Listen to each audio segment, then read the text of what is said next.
How's it going, YouTube? JamieTheKid00 here, coming at you guys with the first of your voted for deck profiles. I recently posted an image on my Facebook, which you can check out in the link down below, asking you guys what deck profiles you wanted me to do out of a list of key cards. And one of the most voted for ones was TG's, surprisingly. I didn't actually think TG would get that many votes. So this is literally just my TG Dueling Network deck that I've been testing. It's really trollsy, it's definitely not competitive, but it's what I've been playing, and it's what I find kind of fun. So hate on this if you want to, but I'm not presenting this as competitive. It's just, you guys wanted to see my take on it, this is my take on it, this is what I play on DN. So I figured let's just get into the list. So we're going to start off, of course, with the TG engine. So I'm going to make sure it's all in shot because I'm recording from a new table. So of course we play the one striker because it's sadly still a 1. Triple Wolf, and triple Rush Rhino. You'll see why these become, of course, good later on in the video, but this is, I should probably point out the fact that this is TG Skill Drain. So TGs are insane under Skill Drain because they all get their effects, except for this guy, of course, he doesn't get his attack boost effect. But you can drop this off his special summon, that's fine. You can drop this when your opponent special summons, so it stops you getting OTK'd quite so much. Can stall off a few OTKs against wind-ups and things like that, so that's quite handy. And of course they all get their searches under Skill Drain. And this deck really does just revolve around big floaters that recycle themselves and lots of removal. So we're going to carry on through the list now. I'll put those over there. For the non-TG monsters, we play triple Photon Saber Tiger. Again, you will see why more... Well, put it this way. I play Horn of the Phantom Beast in this deck, and I play Forbidden Chalice. So these become incredibly live with Phantom Beast and Chalice. Because you can Chalice this and make it a 2/4 beta when your opponent attacks it or to attack over something.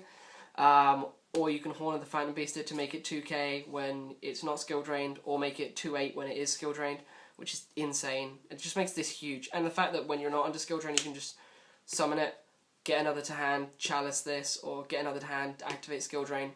So good. Then we play triple Barbaros, standard in any real skill drain deck. Some people play 2 Barbaros in TG Stun, but I really like 3 because I play 3 Horn of the Phantom, so I play 3. And then for the final monsters I play double Thunder King Ryo. That is our monster lineup.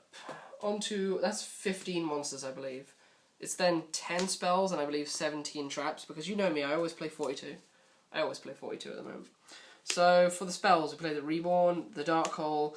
I play the Storm for the kind of surprise factor. I know that Storm is kind of a bit iffy in a deck that plays 17 traps, but it's for that final push. It's a card that you can hold, set as a bluff, and I just like playing it. I play Storm in like every heavy back row deck that I play nowadays, so I just like it. I don't play it in GBs, but I like it in everything else.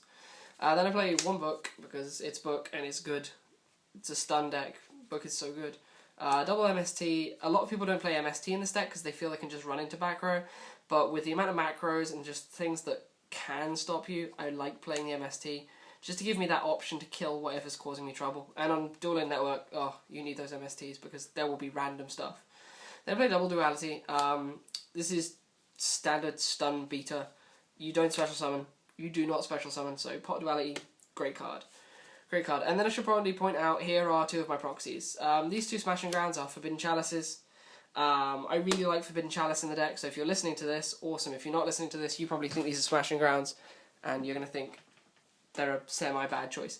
Forbidden Chalice, as I highlighted earlier, is crazy in this deck, because it doubles as a Fiendish Chain / Veiler, gives your guys a 400 boost, and or you can negate your own effects, and just have some shenanigans with that. There's the fact that you can summon Barbaros, Chalice the Barbaros, and then it completely forgets that it was normal summoned in that way.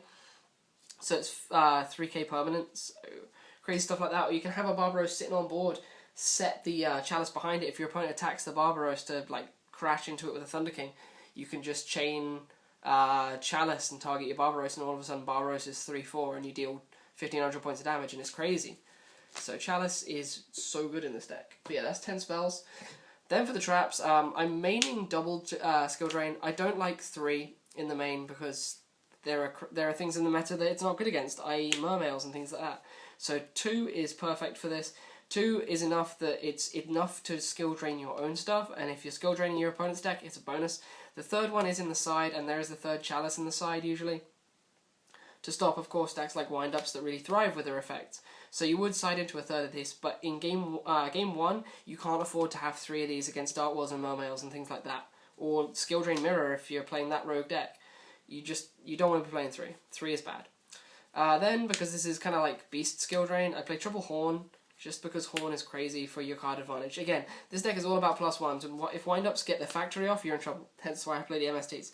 This is all about the +1s. And this card is just so good. If you're playing Beast Warriors and you're playing loads of Beast Warriors, you should definitely be playing this. Most decks play this in 2 if they play the lineup I do. But because I play such a focus around those guys, I really like playing 3. So, again, play a pref, but I really like 3 Horn because it's so good. Then, for the standard traps, double Compulse because Compulse is good. Double Mirror Force, these will be D-Prisons, but of course Cupcakey is borrowing my D-Prisons, so change them as you will. You can either play Force or you can either play Prison. Whichever you prefer. Double Bottomless. Double Torrential. I should probably explain, this deck was 40, and then I realised I'd left my Torrentials on the other side of the room and had forgotten to put them in, so... Double Torrential makes it 42. Double Warning, because it's Double Warning, the Judgment, and the Road. I was originally playing Bribe in this, but...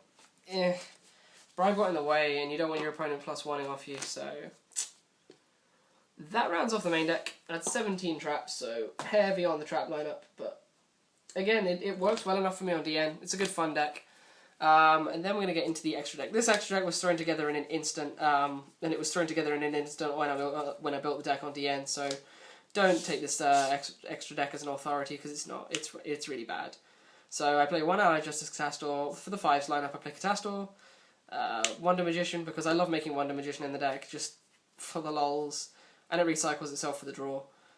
1 Hyper Librarian in case you feel like synchroing multiple times in one turn. And it's an out to Allied Justice Catastor. It's also a really big level 5 synchro under Skill Drain. It's a 25 under Skill Drain, so 24 under Skill Drain. What did I say, 25? It's just good to have.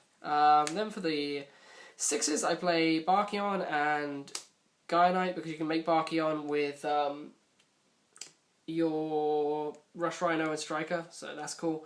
And this guy's just a big vanilla under Skill Drain, so yeah.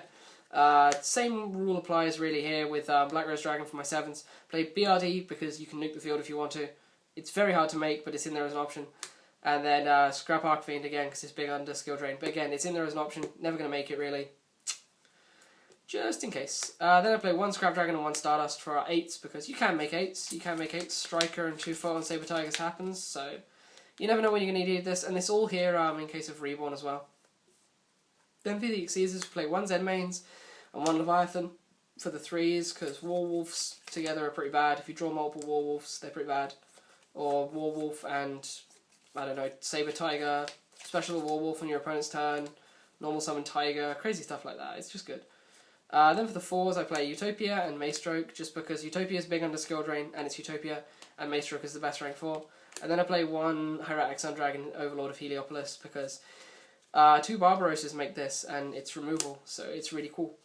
And it's 3k if you don't have Skill Drain out, so you can just go 2 Barbarosses this, and just kill stuff. So, it's quite nice, it's quite nice. Either way, guys, that's been my TG Beast Stun type deck. It's been a bit odd, but I never promised you guys anything competitive. I only promised you what I could build and what I like. That is the version I like. I hope you've enjoyed.